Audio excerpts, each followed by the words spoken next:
जैसा कि आप देख सकते हैं, आज हम कक्षा 10वीं के विषय अर्थशास्त्र का पहला अध्याय करेंगे, जिसका नाम है विकास।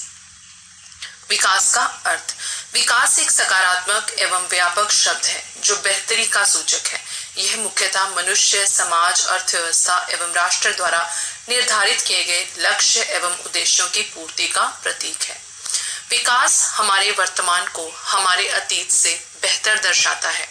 प्रत्येक मनुष्य द्वारा, प्रत्येक राष्ट्र के द्वारा एक निश्चित समय अवधि के लिए कुछ लक्ष्य और उद्देश्य निर्धारित किए जाते हैं।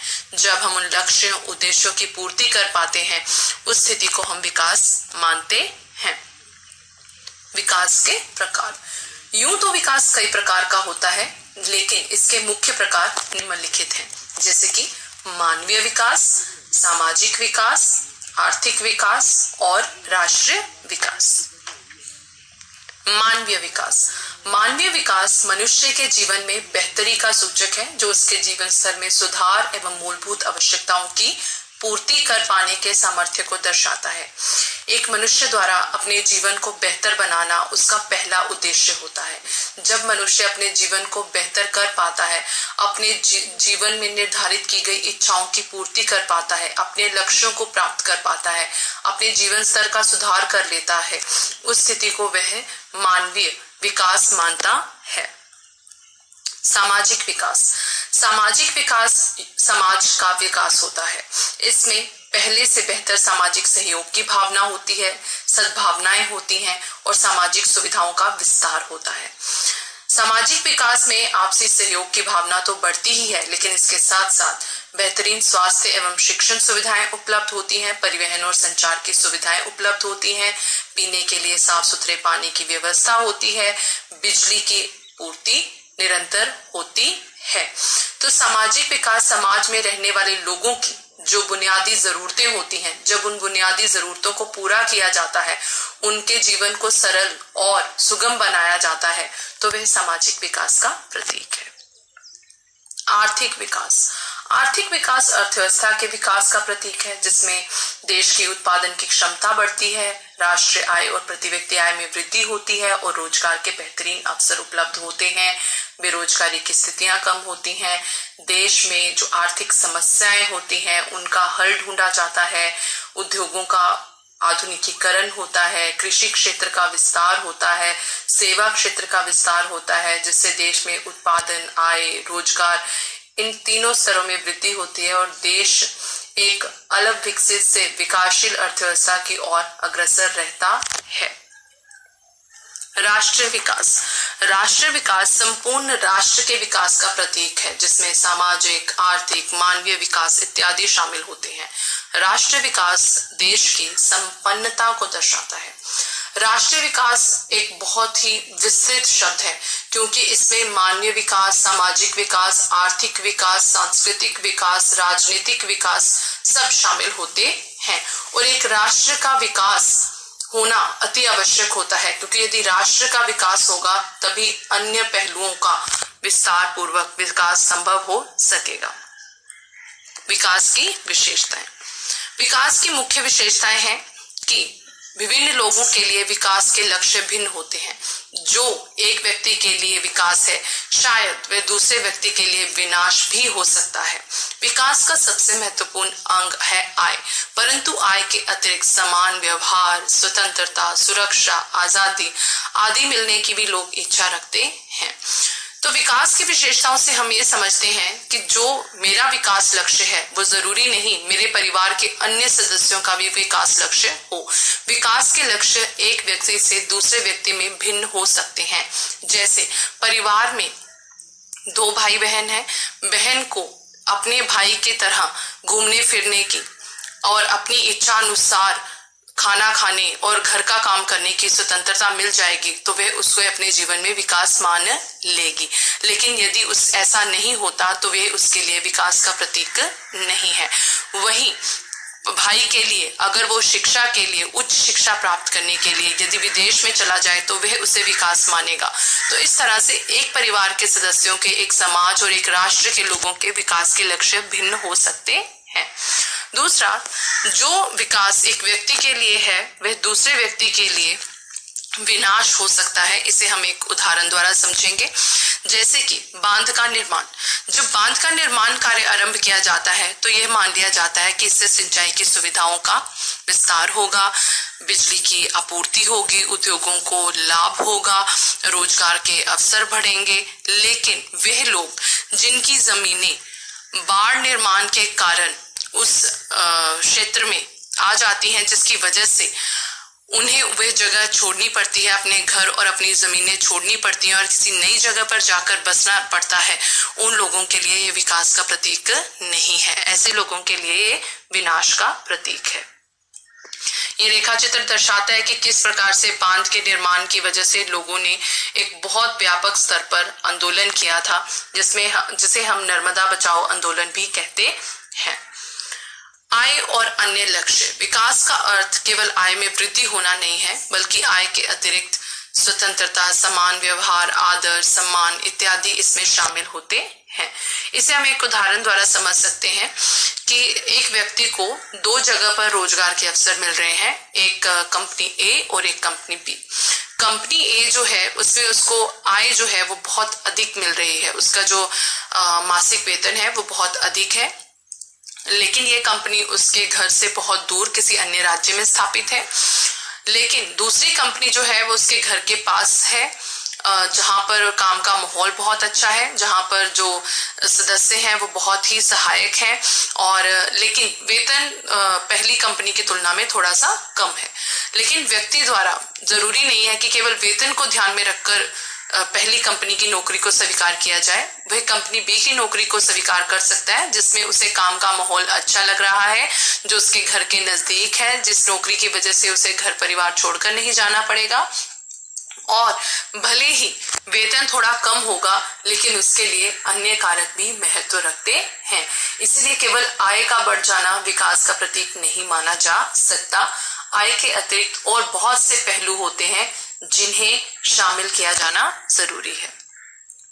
विकास के मापक। विकास की गति को और विकास के स्तर को मापना बहुत जरूरी होता है, ताकि ये सुनिश्चित किया जा सके कि जो योजनाएं हमने बनाई हैं क्या उनका सही तरीके से प्रयोग हो पा रहा है, उनके परिणाम सही आ रहे हैं या नहीं, और यदि ऐसा नहीं है तो उन्हें परिवर्तित किया जा सकता है, यानी कि योजनाओं का पुनर्निर्माण किया जा सकता है, साधनों का पुनः प्रयोग करने के बारे में योजनाएं बनाई जा सकती हैं ताकि उचित परिणाम हासिल किए जा सके। राष्ट्रीय विकास के मापक। राष्ट्रीय विकास के मुख्यतः दो मापक हैं। पहला है प्रति व्यक्ति आय, दूसरा है औसत। प्रति व्यक्ति आय को औसत आय भी कहते हैं, और दूसरा है राष्ट्रीय आय। प्रति व्यक्ति आय। प्रति व्यक्ति आय देश के प्रत्येक नागरिक के द्वारा अर्जित की गई अनुमानित आय है, इसलिए प्रति व्यक्ति आय को औसत आय भी कहा जाता है। प्रति व्यक्ति आय का राष्ट्र विकास के मापदंड के रूप में सर्वप्रथम प्रयोग विश्व बैंक के द्वारा किया गया। इसमें विभिन्न देशों की प्रति व्यक्ति आय का अनुमान लगाकर उनका तुलनात्मक अध्ययन किया जाता है कि कौन सा देश अन्य देश की तुलना में अधिक विकास कर रहा है। ये है प्रति व्यक्ति आय का सूत्र, जिसमें राष्ट्रीय आय को कुल जनसंख्या से भाग दिया जाता है और प्रति व्यक्ति आय को ज्ञात किया जाता है।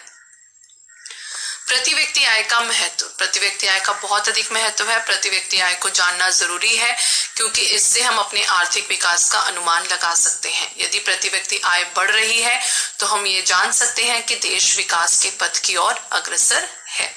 विभिन्न देशों का तुलनात्मक अध्ययन। प्रति व्यक्ति आय जब हमें ज्ञात होती है तो अन्य देशों की प्रति व्यक्ति आय के साथ हम उसकी तुलना कर सकते हैं कि किस देश की प्रति व्यक्ति आय दूसरे देशों की तुलना में अधिक है और पहले से यानी पिछले वर्ष की तुलना में अब उनमें कितना परिवर्तन आया है। तीसरा, सुनियोजित योजनाओं का निर्माण। यदि हमें ऐसा लगता है कि प्रति व्यक्ति आय में जितनी वृद्धि होनी चाहिए थी उतनी वृद्धि नहीं है, या प्रति व्यक्ति आय में हमें योजनागत परिणाम नहीं मिल रहे हैं, तो हम ऐसी योजनाओं का निर्माण कर सकते हैं जो पहले से बेहतर हों और बेहतरीन परिणाम लाने में सक्षम हो। प्रति व्यक्ति आय बहुत ही महत्वपूर्ण है, लेकिन इसकी कुछ सीमाएं भी हैं, जैसे कि ये केवल आर्थिक पक्ष को महत्व देता है, ये केवल आय से संबंधित है। दूसरा, शिक्षा, स्वास्थ्य इत्यादि की उपेक्षा। अच्छी शिक्षा, अच्छा स्वास्थ्य मानवीय पूंजी का निर्माण करता है, लेकिन प्रति व्यक्ति आय में इनकी उपेक्षा की गई है। शांति, प्रदूषण मुक्त वातावरण, लोकतंत्र इत्यादि मूल्यों की भी अनदेखी की गई है। इनका यहाँ पर यानी कि प्रति व्यक्ति आय के मूल्यांकन में यह सबसे बड़ी कमी है कि प्रति व्यक्ति आय में इनको बिल्कुल भी महत्व नहीं दिया जाता। आय के वितरण की असमानता को छिपाता है, क्योंकि प्रति व्यक्ति आय प्रत्येक देश के नागरिक द्वारा अर्जित की गई औसत आय को दर्शाता है, जो सभी की समान होती है। लेकिन वास्तविकता में कुछ लोगों की आय उस औसत आय से बहुत कम होती है और कुछ लोगों की आय उस औसत आय से बहुत ज्यादा होती है। इसलिए प्रति व्यक्ति आय के वितरण की असमानता को छिपाता है। राष्ट्रीय आय एक निश्चित समय अवधि, ये निश्चित समय अवधि 1 वर्ष होता है। एक निश्चित समय अवधि के दौरान देश के नागरिकों के द्वारा, वह नागरिक जो देश के भीतर हैं और देश के बाहर यानी विदेशों में कार्यरत हैं, तो राष्ट्रीय आय एक निश्चित समय अवधि के दौरान देश के नागरिकों के द्वारा विभिन्न आर्थिक गतिविधियों से अर्जित की गई आय का जोड़ है। ये राष्ट्रीय आय है जिसमें उसके अलग अलग जो है पहलू दर्शाए गए हैं। उसके बाद राष्ट्रीय आय का महत्व। राष्ट्रीय आय जो है वे बहुत महत्वपूर्ण है, क्योंकि जैसे कि ये आर्थिक विकास का प्रतीक है, यानी कि यदि राष्ट्रीय आय बढ़ रही है तो हम आर्थिक पक्ष की ओर से बहुत समृद्ध हो रहे हैं, बहुत आगे बढ़ रहे हैं। दूसरा, ये देश के मजबूती बुनियादी ढांचे का आधार है, क्योंकि इससे हमें पता चलता है कि देश का जो बुनियादी ढांचा है, जिसमें शिक्षा, स्वास्थ्य, परिवहन, संचार, बिजली इत्यादि शामिल होते हैं, उन सब का जो है वो विस्तार हो रहा है, विकास हो रहा है, ये दर्शाता है।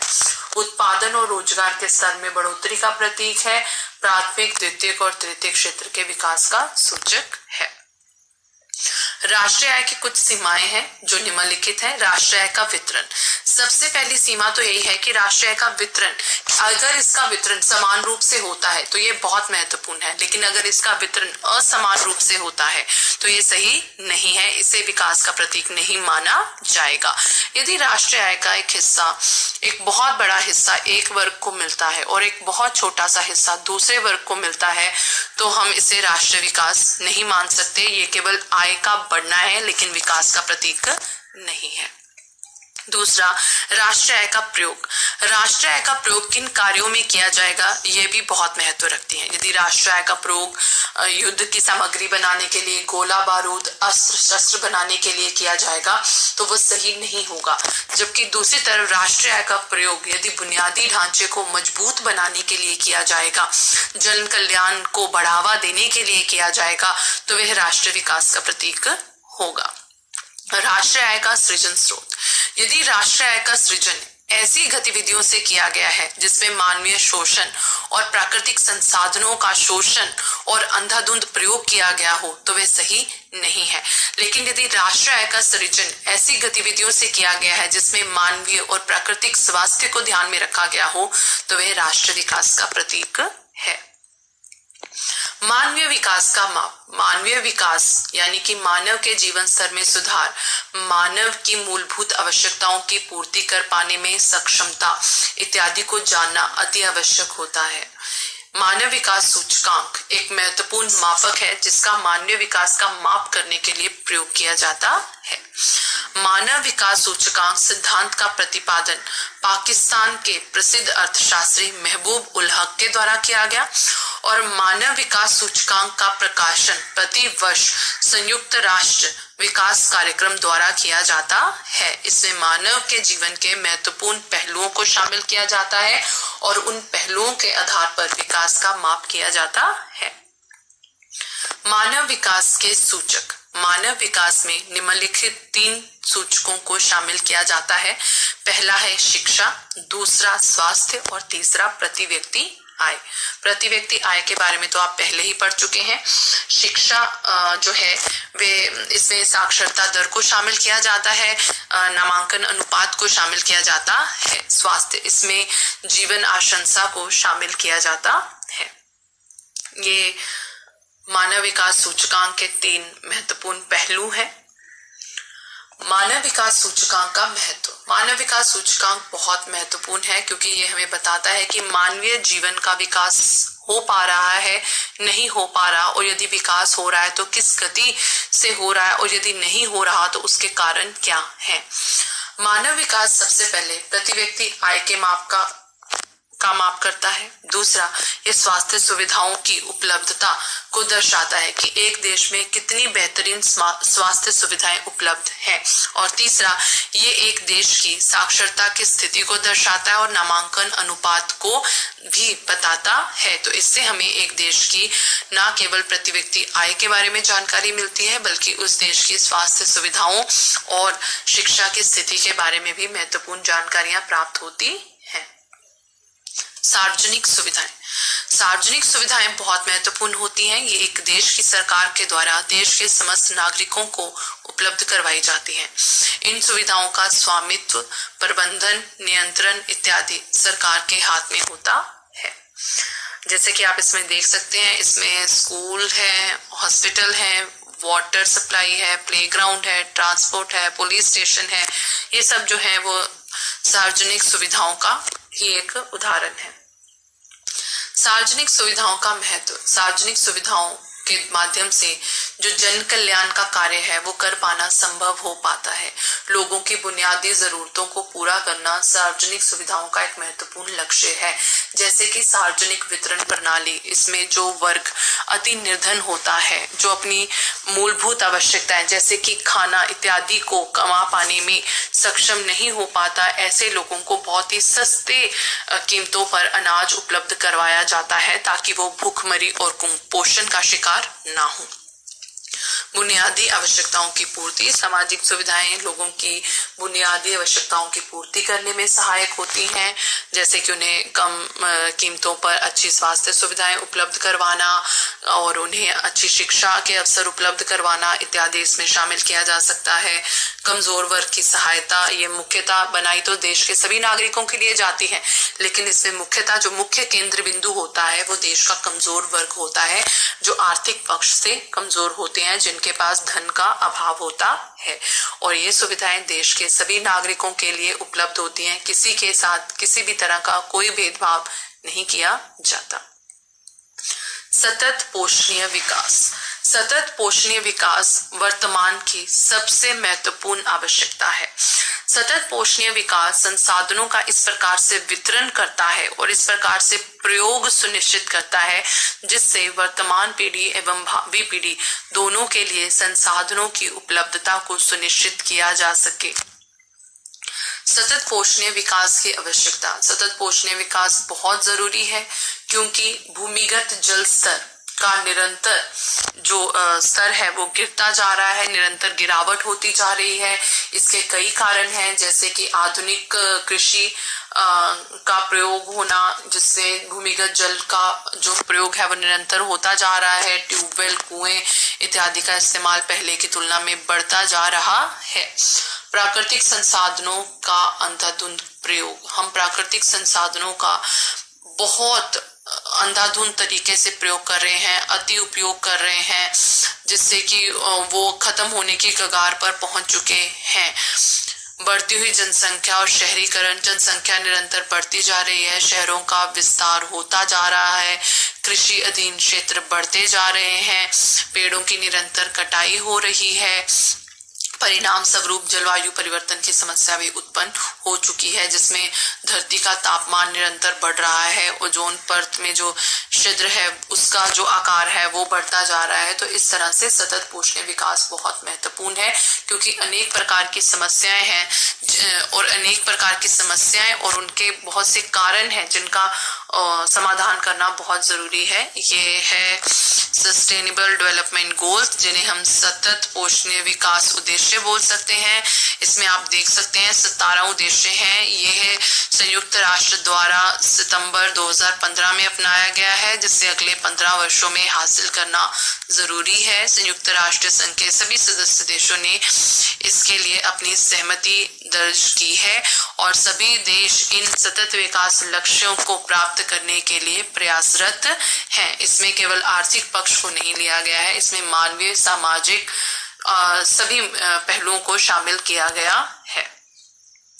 सतत पोषणीय विकास का महत्व ये बहुत महत्वपूर्ण होती है, क्योंकि यदि हम सतत पोषणीय विकास को संभव बना सकेंगे और सतत पोषणीय विकास को महत्व देंगे तो हम प्राकृतिक संसाधनों का विवेकपूर्ण प्रयोग कर सकते हैं, ताकि ये न केवल हमारे लिए उपलब्ध रहे बल्कि आने वाली पीढ़ियों के लिए भी इनकी उपलब्धता सुनिश्चित हो। पर्यावरण के गिरते हुए स्तर को यदि हमें नियंत्रित करना है तो हमें धारणीय विकास को अपनाना ही होगा।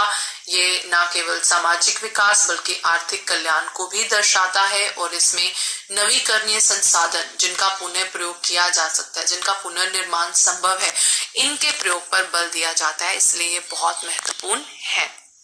सतत पोषणीय विकास की रणनीतियां। सतत पोषणीय विकास की मुख्य रणनीतियां निम्नलिखित है। सबसे पहली है सार्वजनिक परिवहन को बढ़ावा देना। हम निजी वाहनों का इस्तेमाल करते हैं, उसके स्थान पर हमें चाहिए कि हम जो है सार्वजनिक परिवहन का प्रयोग करें, जिससे पेट्रोल और डीजल पर निर्भरता कम हो जाएगी और जो पर्यावरण में प्रदूषण होता है, वायु प्रदूषण होता है निजी वाहनों के अति उपयोग के कारण, उसको एक हद तक नियंत्रित किया जा सकेगा। रसायनों के प्रयोग में कमी, इसमें कृषि में जो रासायनिक उर्वरक और कीटनाशकों का प्रयोग किया जाता है उसमें कमी करने की कोशिश की जाती है। जैविक खेती को महत्व दिया जाता है।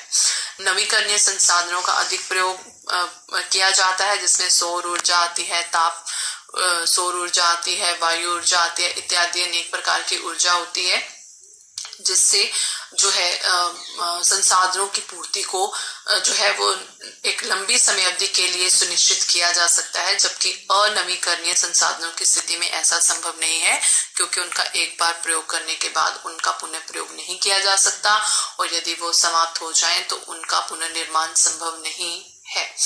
पेट्रोल और डीजल की जगह पर उच्च दाब प्राकृतिक गैस यानी कि कंप्रेस्ड नेचुरल गैस के प्रयोग को बढ़ावा देना चाहिए, क्योंकि ये पर्यावरण को क्षति नहीं पहुंचाता है। जैविक खेती को बढ़ावा देना चाहिए, जिसमें प्राकृतिक तरीके से खेती की जाती है, जो स्वास्थ्य के लिए, मनुष्य के स्वास्थ्य के लिए भी और मिट्टी के स्वास्थ्य दोनों के लिए बहुत आवश्यक होती है। अपशिष्ट के उचित निपटारे का प्रबंधन करना चाहिए, चाहे वो घरों का अपशिष्ट हो, चाहे वो औद्योगिक इकाइयों का अपशिष्ट हो, लेकिन उसके निपटारे का प्रबंधन किया जाना चाहिए, ताकि उससे हमारे जो वायु, जल और भूमि है उनको किसी भी तरह के कोई भी प्रकार का उनका जो है वो प्रदूषण स्तर ना बढ़ सके और उसे नियंत्रित किया जा सके।